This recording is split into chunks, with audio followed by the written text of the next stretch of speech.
오늘도 은혜를 부으시는 그 하나님을 찬양합니다. 오늘 함께 나눌 말씀은 고린도전서 2장 4절 말씀입니다. 저와 여러분이 한 목소리로 함께 봉독하겠습니다. 내 말과 내 전도함이 지혜의 권하는 말로 하지 아니하고 다만 성령의 나타남과 능력으로 하여. 아멘. 벌써 한 주간 이렇게 셀목자분들이 아침마다 간증을 통해서 말씀을 또 은혜를 나누어주고 계십니다. 오늘은 다윗교구의 카리스셀 우리 이인왕 집사님과 함께 우리 스테이시 전사님 이렇게 맡고 계신데 오늘은 우리 스테이시 전사님께서 이렇게 간증과 함께 또 은혜 나누어 주시겠습니다. 우리 나오실 때 박수로 좀 환영하시고 또 격려해 주시면 좋겠습니다. 작년 봄에 날라온 이메일 하나는 저희 가정에 반가운 소식이었지만 시간이 지나면서 점차 커다란 걱정거리로 변하기 시작했습니다. 지난날이 주마등처럼 떠올랐습니다. 대학에서 졸업반일 때 동기들은 법대며 대학원에 갈 준비에 분주했습니다. 저는 더 공부하고 싶은 마음도 없고 직장을 구하지 못하면 부모님이 계신 한국으로 들어가야 하는 상황이었습니다. 불투명한 미래에 막막한 상황이었는데 하나님이 제 앞길을 인도하고 계시다는 강한 확신이 제 마음에 깊은 평강을 주었습니다. 경제학을 전공한 저는 증권회사를 다니는 친구 소개로 어카운팅 어시스턴트 자리에 인터뷰를 갔습니다. 어느 회사인지 이름도 모르고 간 회사는 뉴욕 라이프였습니다. 취직이 되어 일하던 중 텍스 절감이며 뮤추얼 펀드가 갖고 있는 매력이 복음처럼 들렸습니다. 그 당시는 스탁 마켓이 굉장히 뜨거웠기에 투자의 붐이 일어난 때였습니다. 평소에 사람들에게 새로운 정보 주는 것을 좋아하는 저는 사람들에게 이 굿 뉴스를 알려줘야겠다는 마음으로 뮤추얼 펀드 라이센스와 더불어 보험 라이센스를 따고 정직원이 되었습니다. 저는 하나님이 주신 독특한 아이디어로 생면부지의 사람들을 제 손님으로 만들며 비즈니스를 빠르게 성장시켰습니다. 회사에 들어간 1년 뒤에 각종 상을 휩쓸며 회사로부터 최연소 여자 매니저로 키우고 싶다는 제안을 받았습니다. 그렇게 성취와 돈맛을 본 저는 첫 아이 옷도 안 사입히고 허름한 아파트에 살며 일하고 또 재테크해서 결혼한 지 4년 만인 30에 집 2채를 장만했습니다. 하나님께 감사한 마음보다는 제 자신이 기특하다는 생각이 더 많았습니다. 이런 식으로 가면 마흔에 제가 생각한 목표에 도달할 것 같았습니다. 잠 안 자고 매일 밤 계산기를 두드리며 부푼 마음으로 비즈니스 전략을 짰습니다. 그런데 육체의 연약함이 제 발목을 잡았습니다. 건강 문제로 일을 하는 게 벅찼던 저는 일을 줄일 수밖에 없었고 고정 수입을 갖고자 집을 하나를 팔아 한국의 유명한 모 기업의 아들에게 투자를 했습니다. 망해도 그 기업이 책임지겠지 싶었습니다.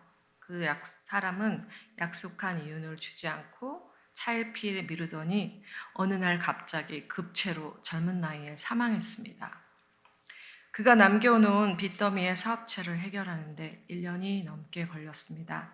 우여곡절과 신문에 날 만한 억울한 일들이 연달아 있었지만 돈을 다 잃은 것에 대해서 마음이 가지 않았습니다. 그리고 하나님이 보였습니다. 그리고 제 마음속에 있는 내가 열심히 살아 모은 돈, 내가 이룬 것이라는 무서운 바벨탑이 보였습니다. 하나님은 제 교만을 깨우치시고 물질은 하나님께로부터 오는 것이고 주시는 분도 하나님이시요 가져가시는 분도 하나님이라는 것을 깨닫게 하셨습니다. 하나님은 돈에 대해서 미련을 거두시며 내가 여기서 받아야 할 훈련이 무엇인가에 무엇을 배워야 하는 시간인가에 집중하게 하셨습니다. 그 후 건강은 점점 더 악화되고 돈을 벌어야 하는 의지도 내려놓게 된 제게 어느 날 하나님은 아이들이 너무 금방 큰다는 것을 알려주셨습니다. 부모님은 교회 일로 늘 바쁘셔서 엄마의 부재가 익숙했던 저는 육신의 연약함 때문에 아이들에게 무언가를 해줄 수는 없지만 학교 갔다 오면 집에 있는 엄마가 돼주고 싶었습니다. 그게 제가 할 수 있는 최선 같았습니다. 내가 같이 있을 수 있는 여력이 생길 때 아이들이 다 커버릴 것 같은 마음을 남편과 상의하여 하던 일을 대폭 줄였습니다. 둘이 같이 벌던 때 같은 여유는 없지만 그냥 먹고 살만 했습니다. 덕분에 기도와 말씀에 시간을 많이 보낼 수 있어서 감사했습니다. 신학교 졸업 후 목사님의 권면으로 목회학 박사 과정에 입학 허가를 받고 기다리던 중 큰아이가 원하는 대학에 합격했다는 소식을 받게 되었습니다. 이것은 우리 가정의 다방면에 많은 변화를 주었습니다. 동부 사립대 등록금이 이렇게 현실로 다가올지 몰랐습니다. 젊은 시절 나름 재테크를 잘한다고 생각했는데 저는 10여 년 동안 제가 그런 관심이 있었다는 것조차 까마득히 잊고 살았습니다. 장학금 반을 받고도 우리가 지불해야 할 비용은 만만치 않았습니다. 이곳에서 학교를 나온 저와 남편은 론을 하면 되겠지 하는 아니라는 생각으로 있었는데 그것도 계산을 해보니 나중에 저희나 아이가 큰 짐을 지게 되었습니다. 게다가 이 아이로 끝이 아니라 작은 애가 또 있고 이 아이들이 여기서 국립대학을 간다 해도 지금 가려는 학교의 비용과 별반 다르지 않았습니다. 커뮤니티 컬리지를 가라고 아이를 설득해 보기도 했지만 한편으로는 부모 마음이 그래도 대학까지는 책임져 주고 싶다는 생각이 들었습니다. 신학교 간 것으로 남편이 하고 싶은 공부를 지원해 줬으니 이제 제 공부가 아닌 아이 공부를 위해 제가 뭔가 해야 할 때라는 결단을 내리게 됐습니다. 박사과정 가는 것을 내려놓고 급하게 남자 옷가게를 시작하게 됐습니다. 저의 선택이었지만 주의 일에 매진할 것 같았는데 왜 이리 엉뚱한 방향으로 흘러가는지 제 삶의 방향에 의구심이 들었습니다. 신학교를 간 것도 저한테는 나름 파격적인 것이었는데 그거랑 상관없이 또 다른 분야로 넘어가는 제 인생의 길들이 이해가지 않았습니다. 이 길이 맞나 기도하며 확인하려 했지만 가정에 닥친 경제난을 피할 방법이 없었습니다. 고민하고 자시고 할 것도 없이 환경과 상황은 저를 그리로 몰고 갔습니다. 한편으로는 대학교 때부터 작은 규모의 분주한 가게를 하는 게 소박한 꿈이었는데 인생 극장을 볼 때마다 시장에서 장사하며 생동감 있게 사는 삶에 대한 막연한 동경이 있었는데 그것을 실현하는 것인가 설레기도 했습니다. 일은 일사천리로 진행되었습니다. 가게를 사고 난 뒤 주변 상인들은 저희가 터무니없는 가격에 가게를 샀다고 하루가 멀다 하고 와서 얘기하니 남편과 저는 마음이 상했습니다. 수요일 저녁 교회 문 앞에서 친구에게 속상한 마음을 하소연했습니다. 땡땡의 금액만큼은 사기당한 것 같아. 그 말을 뒤로하고 수요 성경 공부에 들어갔습니다. 목사님께서는 그날 설교로 아브라함 이야기를 하시면서 아브라함은 막벨라고를 시가보다 20배나 더 주고 사는 사기를 당했다고 하셨습니다. 그러나 하나님이 갚으신다. 돈 버는 것은 하나님께 달린 일이라고 재차 강조하셨습니다. 왜 내 얘기를 하시지? 하고 있는데 다음 하시는 말이 더 충격이었습니다. 니네들은 땡땡 금액만큼 하나님 앞에 사기 안 쳤냐? 그렇게 얘기하시는데 그 금액이 30분 전에 제가 말한 금액과 일치해서 저는 마음속으로 정말 뜨끔했습니다. 제게 하시는 말씀이란 걸 어찌 모를 수가 있겠습니까? 불평불만을 그치라는 하나님의 명령으로 들었습니다. 그리고 돈 버는 것은 목사님의 말씀대로 하나님께 있지 않냐고 10여 년 전 잃어버린 돈에 대해 훈련할 때 하나님이 하신 말씀을 떠올리며 제 마음을 쓸어내리며 다스려 보았습니다. 그렇게 시작해 가게 운영이 익숙해지지도 않았는데 코로나가 터졌습니다. 가게를 시작한 지 5개월 뒤에 가게를 닫게 되었습니다. 주변 사람들은 제 걱정에 이만저만이 아니었습니다. 그러나 하나님은 처음으로 육체 노동을 하느라 정신없이 허둥거리는 제게 이 시간을 휴식같이 느끼며 가게 하셨습니다. 어떻게 되겠지 라는 하나님이 주신 낙천적인 마음이 그 상황을 잘 지나가게 했습니다. 6월 가게를 다시 열어도 된다고 할 때 밀린 렌트비를 충당해야 하는 일과 손님들이 이 와중에 가게에 오긴 할까 염려되었습니다. 제가 더 힘들어하는 건 아무도 오지 않는 가게에 하루 종일 지루하게 앉아있는 일이었습니다. 그런데 하나님은 생각지도 않은 방법으로 도와주셨습니다. 주정부에서 그리고 시에서 소상공인을 위해 도와주는 지원에 당첨되게 하시고 이것저것을 통해 제가 사기당했다고 말한 그 금액보다 더 채워주셨습니다. 아, 하나님이 하시는구나. 바로 경험되는 시간이었습니다. 시작하자마자 5개월도 못돼 가게 문을 닫고 렌트비는 내야 하는 상황이었지만 하나님은 그 어려움을 평안하게 넘어가는 마음을 주셨고 그리고 채워주셨습니다. 참으로 감사한 일입니다. 올해 받은 에베소서 3장 말씀, 우리 가운데 역사하시는 능력대로 우리가 구하거나 생각하는 모든 것에 더 넘치도록 능히 하실 이에게 교회 안에서와 그리스도 예수 안에서 영광이 되도록 영원 무궁하기를 원하노라. 이 말씀이 응답되는 것을 경험하는 시간이었습니다. 경험이 전혀 없는 저희는 때로는 좀도둑을 맞기도 합니다. 옷을 훔친 10대 아이들 3명을 붙잡아 놓고 저까지 4명이서 손을 잡고 또 그때 마침 들린 손님까지 5명이 함께 회개 기도를 한 적도 있습니다. 아이들이 재미반으로 그렇게 하는 일이 습관이 되는 게 마음이 아팠습니다. 처음 도둑이었던 아이들은 벌써 다른 일로 청소년 감옥에 있다고 들었습니다. 그래, 기왕 하는 거 여기가 성교지라고 생각하자 하는 마음으로 손님들에게 나누어줄 이쁜 말씀 카드를 샀습니다. 가게에 들어와서 동양인 여자인 제가 서 있는 것을 보면 당황한 기색을 하는 사람들이 있습니다. 그럼 전 재빨리 가서 2마디를 합니다. 망가 라르가, 망가 꼬르다. 그러면 그들은 안도의 얼굴을 하곤 합니다. 이것은 긴 팔 아니면 짧은 팔이라는 스페니쉬입니다. 이 당황하는 얼굴을 하는 분들은 영어를 한마디도 못하는 멕시칸 노동자들입니다. 정말 짧은 스페니쉬 몇 마디로 비즈니스를 하는 게 주님의 은혜입니다. 가게에서 일한 뒤 식당이나 마켓에서 그리고 거리에서 가드닝 일하는 히스패닉 근로자들을 보면 다 제 손님 같아서 그렇게 반가울 수가 없습니다. 요즘은 어딜 가나 그들의 옷을 살피는 것이 습관이 되어 늘 남편에게 말합니다. 여보, 저 친구 저 옷 입었다. 여보, 저 사람 저거 필요하겠다. 이런 대화가 저희 부부에게 일상이 되었습니다. 하루는 2 그룹의 손님들이 가게에 와서 한참 있다가 서로 인사를 하길래 서로 아는 사이냐고 이렇게 물으니까 우리 깜빵 동기야 라고 해서 함께 멋쩍은 듯이 웃음이 터졌습니다.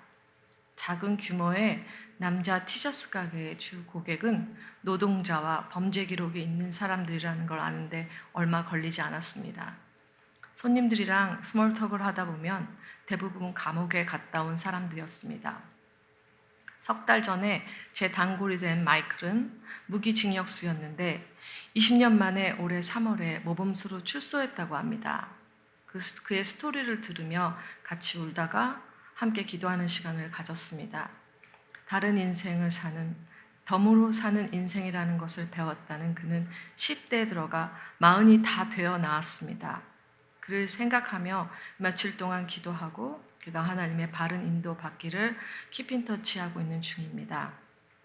이곳은 몸에 문신을 안 한 사람 찾는 게 더 쉽습니다. 사탄의 형상 문신을 한 사람도 많습니다. 프리메이슨 배지를 달고 사탄 형상의 개목걸이 같은 액세서리를 달고 오는 사람도 있습니다. 그 사람들한테 주님에 대해 말할 때 저도 용기가 필요합니다. 하나님께 순간 도움을 구하고 한마디라도 꼭 해서 보내려고 노력합니다. 친구들은 저보고 무섭지 않냐고 하는데 하나님은 저에게 그들에 대한 알 수 없는 친근감을 부어주고 계십니다. 그런데 그럴 때 저에게 찾아온 흑인 친구는 마약을 하고 와서 몽롱한 상태에서 옷을 바닥에 던지며 고르고 있었습니다. 그러다 갈아입은 옷을 제 얼굴에 던지고 옷을 하나 사고 주머니를 겨우 정신을 헤매면서 뒤적거리다 계산을 하고 또 옷을 이것저것 뒤지며 땅에 흘리며 계산을 하고를 반복하고 있었습니다. 옆에서 거들다 한 대 맞을 것 같다는 생각이 들 정도로 눈에 살기가 있어서 겁이 나기 시작했습니다. 순간 한 20초 동안 이 상황에서 내가 어떻게 시큐리티를 부르지? 라는 별의 별 생각을 하는 찰나에 하나님은 제 눈에 무언가 들어오게 하셨습니다. 십자가 목걸이를 본 저는 그 사람의 이름을 물어보았습니다. 카이. 그는 희미하게 이름을 말했고 저는 틈을 타서 카이, 예수님이 너하고 함께하고 계셔. 그 목걸이같이 라고 용기 내어 말을 이어갔습니다. 그러자 그 친구의 눈빛은 거짓말같이 따뜻하게 바뀌고 태도가 급변해 순한 양처럼 굴었습니다. 순간의 당황을 정리하기도 전 카이는 가게를 나가면서 저를 쳐다보면서 한마디를 던지고 사라졌습니다. Thank you for asking my name. 가게 직원과 저는 한동안 그 여운으로 멍하게 서 있었습니다. 제가 여기 있는 이유가 생각났습니다. 미국에 살지만 타민종과 섞여본 경험이 없는 제게 지금 하고 있는 일은 신세계와 같습니다. 내가 어디 가서 이런 사람을 만나나 하는 생각이 들었습니다. 멕시코 선교지가 따로 없을 정도로 이것이 불모지라는 것을 알고는 스페인시 전도지를 갖다 놓았습니다. 하루는 한국말이 쓰여진 스페인시 전도지를 떠듬거리면서 읽었더니 한 멕시칸 손님이 What? 하면서 막 깔깔거리고 웃는 것이었습니다. 연습을 좀 더 해야겠다. 나중에 와라. 그리고 보낸 적도 있습니다. 앞가게 힌두교 인도 직원이 종을 딸랑딸랑 치며 예배를 볼 때 저는 보혈 찬송을 틀어놓습니다. 그리고 하나님, 이곳이 성전되기 원합니다. 주의 영이 임하고 들어오는 자나 나가는 자가 주님의 마음을 느끼게 해달라고 기도합니다. 늘 와서 터무니없는 가격을 우기며 깎아줄 때까지 조르는 인상이 험악하고 묵뚝뚝했던 안토니오는 저희 가게에 오면 이상하게 즐겁다는 말을 여러 번 했습니다. 저의 작은 기도에 응답하시는 하나님께 감사했습니다. 근래에는 하나님이 제 입술을 통해 그들이 살아온 인생을 말하게 하시며 하나님의 마음을 표현하게 하십니다. 몇몇은 나 오늘 그 말이 너무 필요했어. 나 오늘 그 말이 너무 듣고 싶었어. 라는 말을 하며 흐느껴 울곤 합니다. 저도 그 사람의 지나온 인생이 너무 마음이 아파 따라 울었습니다. 집에 돌아오는 길에 운전하며 그날 만난 사람들을 생각하며 기도를 올리고 있습니다. 저는 사람의 마음과 얼굴을 잘 외우는 편이라고 자부했습니다. 그런데 이상하게 멕시칸은 그 사람이 그 사람 같아서 이름과 얼굴을 같이 외우는 게 너무 어렵습니다. 그래도 이름을 묻고 그들의 특징을 노트에 적어봅니다. 올백머리에 물개같이 생긴 친구, 이름 가로 열고 주니어, 2X라지 있고 이마에 별 문신을 한 헤수스 등등 손님의 30%는 이름을 외우는 것 같습니다. 그들이 지나간 자리에서 그들을 위해 기도합니다. 그리고 한 명이라도 전도할 수 있게 해달라고, 복음을 들어야 할 사람을 보내달라고 기도하고 있습니다. 이들을 보며 감옥에 가서 전도하고 싶다라는 마음이 뭉게뭉게 자라기도 합니다. 사역지를 놓고 기도했더니 하나님은 저를 사역지 한가운데 데려다 놓으시고 이곳이 선교지임을 가르쳐 주신 것 같습니다. 제가 찾아다니지 않아도 그들이 자기 발로 걸어 들어오니 이보다 쉬운 게 어딨나 싶습니다. 주변 상인들, 함께 일하는 직원, 손님들이 다 제가 함께하는 또 다른 공동체인 것 같습니다. 제가 이곳에서 배워야 할 것들을 배우고 주님의 향기를 나타낼 수 있길 기도 부탁드립니다. 저의 인생이 다음엔 어떤 정거장이 기다리고 있을지 모르지만 저는 지금 이곳에 있는 게 행복합니다. 남들은 갱년기에 팬데믹이라 힘들다고 하지만 늘 육체의 감옥에 갇혀있던 저는 이제야 저작거리에 나와 생동감 있게 사는 것 같습니다. 몸은 지진이 나는 것 같이 여전히 아프고 힘들고 지치지만 마음은 감사하고 평안하니 이 또한 하나님의 은혜임을 고백합니다. 저희 가게에 오는 분들이 예수님 믿고 구원받고 하나님 백성으로 살 수 있게 함께 기도 부탁드립니다. 내 말과 전도함이 설득력 있는 지혜의 말로 하지 아니하고 다만 성령의 나타나심과 능력으로 하여 고린도전서 2장 4절의 말씀이 제게 이루어지길 또한 기도 부탁드립니다. 함께 해주신 하나님께 감사합니다. 모든 영광 돌립니다. 사랑합니다. 기도하시겠습니다. 하나님 감사합니다. 지난 한 해 동안 많은 일들이 있었지만 하나님께서 함께 하시고 지켜주시고 인도하시고 사용하여 주신 하나님께 너무나 감사드립니다. 하나님 정말 복음을 드려야 하는 많은 사람들이 있습니다. 하나님 저와 또 우리 아름다운 교회 성도들을 사용하여 주시옵소서. 지금 코로나로 인해서 점점 사망 수치가 늘어가는데 그 사망 수치가 천국의 입성 수치로 바뀔 수 있도록 우리의 기도를 사용하여 주시고 정말 많은 사람들이 이 어려운 때에 복음을 듣고 하나님 나라의 백성이 될 수 있도록 기회를 허락하여 주시고 그들의 마음을 열어 주시옵소서. 정말 앞으로 이게 언제까지 갈지 모르지만 속히 끝나고 또 하나님께서 또 다른 평강과 기쁨과 감사함으로 우리 성도님들의 또 우리 모든 사람들의 마음을 채워주실 것을 믿고 감사하며 예수님을 기도합니다. 아멘.